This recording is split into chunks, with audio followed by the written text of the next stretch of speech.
ultimately suits Linfield. Many talking points. Live now to Shamrock Park and Jackie, who's with the hat-trick man. Jackie. What a game of football. 3-3. They finished with 10 men each. And this man here, Matthew Tipton, gets a hat-trick and ends up just getting a point. A bittersweet day, Matthew. Yeah, most definitely. You know, to concede right at the death there was really hard to take, to be honest. You know, we battled back after losing the 2 goals, and then, like you say, the man getting sent off to nudge ourselves into the front, and I thought we were, you know, they were obviously bombarding us, and then to concede that late goal, you know, felt like a defeat, really. Let's have a look at your 3 goals. Takes you to 23 for the season, but as I say, it's bittersweet, but good finishes. Yep, not really known for my heading. Over my whole career, I've hardly scored probably less than double figures, to be honest, but you know, I'm really pleased with the 2 headers there, and you know, I've had a bad run of form lately, coming back from injuries and whatnot. And yeah, you hadn't scored since January. No, I know that, my wife keeps telling me, but so it's really pleasing obviously to get the goals back as well, but I thought all-round play was better today, and that was probably a result of getting the early goal. Yeah. And you could have been 2 or 3 down early on. I mean, it really was an amazing game. What about the league situation at the moment? Linfield now 9 clear, 7 games left. It's nearly done and dusted. It is nearly done and dusted, but we won't give in. You know, we've showed all season that we will battle on, and we will battle on again. But it is looking like it's, you know, it's going to be real difficult for them to drop 9 points and us to gain them over the 7 matches. But we're still in there, and we'll still keep going. And if we can produce a few more performances like that, I'm sure then we'll pick up some decent points between now and the end of April. Well done, your hat-trick. I'm sure you've got the ball, have you? Well, they probably took it back and hidden it now off me, because we'll be running low in the last couple of weeks of the season, I'm sure. Matthew, thanks a lot. Back to you in Belfast, Mark. I'm sure to get that ball back. He's done it again. Reporting for Final Score, Denise Watson. Portadown struck first at Solitude. Ross Redmond's free kick bobbed about until it found informed striker Matthew Tipton. A roar from the visiting fans, but he was just getting started. Barely a minute had passed before Cliftonville equalised. The long ball fell perfectly for Joe Gormley, who poked it past Tudor Murphy in the Portadown nets. Brian Gartland at a loss as to how Gormley had scored. Neil McCafferty and then Ross Redmond set up Tipton for his second on 27 minutes. The striker sliding in past defender Davy McAlinden. Tipton with his 23rd goal of the season at the near post, despite McAlinden and Brown's best efforts, 2-1. Tommy Breslin's side then gave away a penalty. George McMullen clearly fouling Jamie Tumulty in the box. McMullen annoyed at himself for making the mistake. Guess who converted the spot kick for a hat-trick? 3-1 at half-time. Cliftonville scored the only goal of the second half. George McMullen's ball found Chris Scannell, who in turn set up Joe Gormley for his brace. 3-2 final score. The result means Portadown take that coveted second place and secure a European spot. Advantage of Linfield's slip-up, and Matthew Tipton double earning them a 2-0 win over mid-Ulster rivals Glenavon to close the gap at the top of the table to just 2 points. Elsewhere, Coleraine were 1-0 winners over Ballymena United, while Crusaders came back from 2 goals down to draw with Glentoran. After Colin Nixon's opener, Jim O'Hanlon's close-range finish gave the visitors a 2-0 lead, but the Crews were back on terms just before the break. First differences. Portadown, meanwhile, kept up the pressure with a superb 3-0 win at home to Carrick Rangers. Matthew Tipton maintaining his brilliant scoring form with the pick of the goals there. Ballymena United... We should be definitely up there. Looking about our squad, we've definitely got the quality in it, and I think we should be competing up at the top of the table. You know, it's still every cliche going, it's early doors, it's this, that and the other, but we've made no bones about it that we should be up at the top of the table, so that's what we're aiming for. Well, that's all for tonight, but don't forget... By Tyrone. Now, Portadown have been the surprise package of this season's Carling Irish Premiership so far. They're the joint leaders, and much of their success has revolved around this man, Matthew Tipton. He's local football's top scorer with 10 goals. He's helped maintain Portadown's unbeaten home record, including wins against Belfast Big Two, Glentoran and Linfield, and he's hoping his side can take that form on the road tomorrow against Crusaders.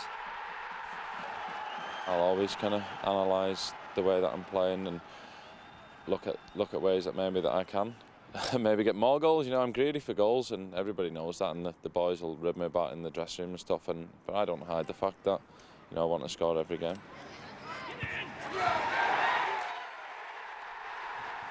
All tomorrow's football action and final score, BBC One at 5 o'clock. Finally, it's a big weekend for our top bikers. Eugene Laverty and Jonathan Ray are in action in the World Superbike Championship in Italy.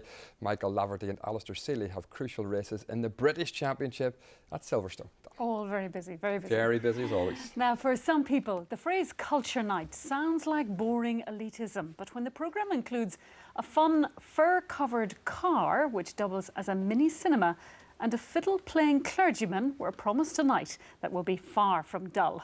Our arts correspondent is in the city's Cathedral Quarter. Maggie. Yes, it's live and it's loud and very, very raucous here down at Writers Square opposite St Anne's Cathedral. Behind me, that's the drumming circle who've been on stage for a little while now. There are all sorts of events going on around here. We have arts and crafts in the university, and we have all sorts of things in many, many venues, including the cathedral. Here's a little snippet of music theatre for youth. Peace and quiet.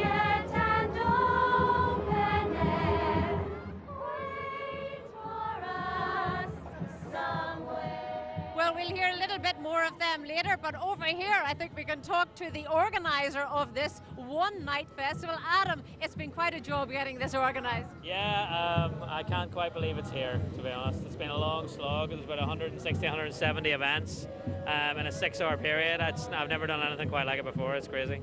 Yeah, you're a new boy. It must have been nerve-wracking. Yeah, well, I mean, it was made easy for me by my predecessors and I have a really good team around me, but it's still a really daunting sort of project to take on, but I think it's working out okay, so. Well, those lovely voices just we're hearing at the moment, and you're looking after them. What brings you down here, and how many venues are you going to cover tonight? Well, the kids are from Music Theatre for Youth, and they're performing West Side Story as part of the Belfast Festival. So we're out and about tonight. We're performing on the Writers Square stage just now at 7 o'clock. So great if anybody could come down to see it. It'll be a fantastic performance. It's just a wonderful event. We have so many things happening tonight. I think just before we go and hand you back to the studio, we can say there's lots happening right till 10 o'clock tonight. So much happening I can't even hear myself speak, but I'm going to let you hear a little bit more of West Side Story from this youth group. Someday,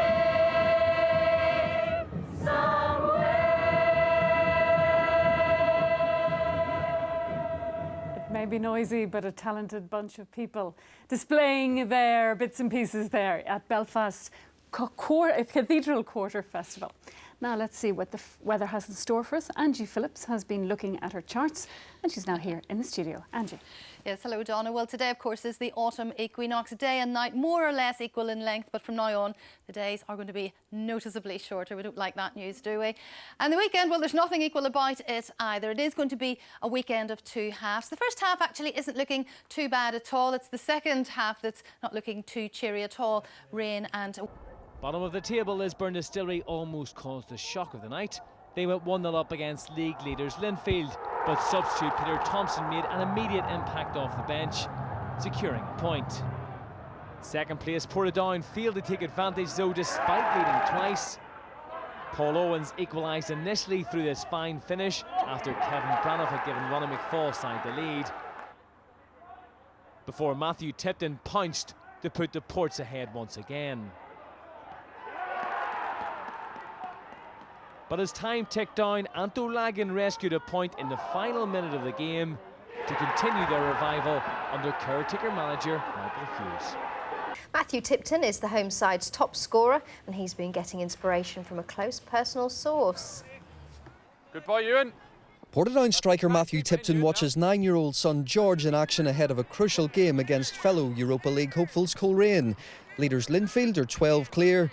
But we may have been talking about a Portadown title push, had results against the so-called lesser sides being better. If you're sitting second in the league, 4 points off the top, you should be beating, Dungannon away and Carrick away. It's no disrespect to them teams, but Linfield are relentless in their pursuit of these teams, and they're convincingly winning week in, week out, and I think that's something that everybody has to strive to achieve.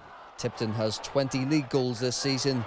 He's played for Macclesfield and Oldham, so how does the Irish Premiership compare to that level in England? Obviously the big difference would be the full-time training. That would be one advantage for them. I wouldn't say they would be much fitter. It would just be the fact, sharpness and little things like that around the place. Possibly with us playing each other 3 times, you know, we kind of get to know each other. There's only 12 teams in the league. You kind of really get to know each other's strengths and weaknesses on the other side of it really, really quickly. Well, where in England with 24 teams in each league, you know, you kind of would forget. And Tipton is being tipped to add to his goal tally in front of the Sky cameras. What score? 3-2. 3-2. That'll be a good game for the Sky cameras, won't it? Go! How many is your dad going to score out of those 3? I'd say 2. Are you happy with 2 on Saturday? I'll be happy with 2 and a 3-2 win, definitely. Victory against Coleraine would make the Ports firm favourites to secure Europa League football, but they'll have to pay attention to avoid a repeat of this effort from Coleraine full-back Johnny Black earlier this season. Paul Gilmore, Sky Sports. On BBC Two. Now, in local football, Cliftonville kicked off the new year yesterday with a defeat to the champions Linfield, but they still have a healthy lead at the top of the table. Cliftonville are 6 points clear of second place Crusaders with a game in hand after a productive festive period, as Denise Watson reports. This Boxing Day victory over North Belfast rivals Crusaders gave Cliftonville a 9-point lead at the top of the table. Could anyone halt their progress this season? That question was answered yesterday when Tommy Breslin's men were beaten 3-1 by Linfield, a first league defeat since October.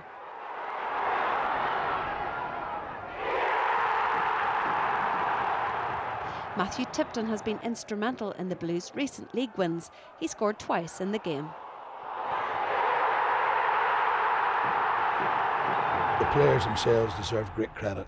Game and certainly would have savoured Matthew Tipton's goal last night. It set Suffolk Road alight as Linfield beat Donegal Celtic 4-1. Thomas Keane has this report.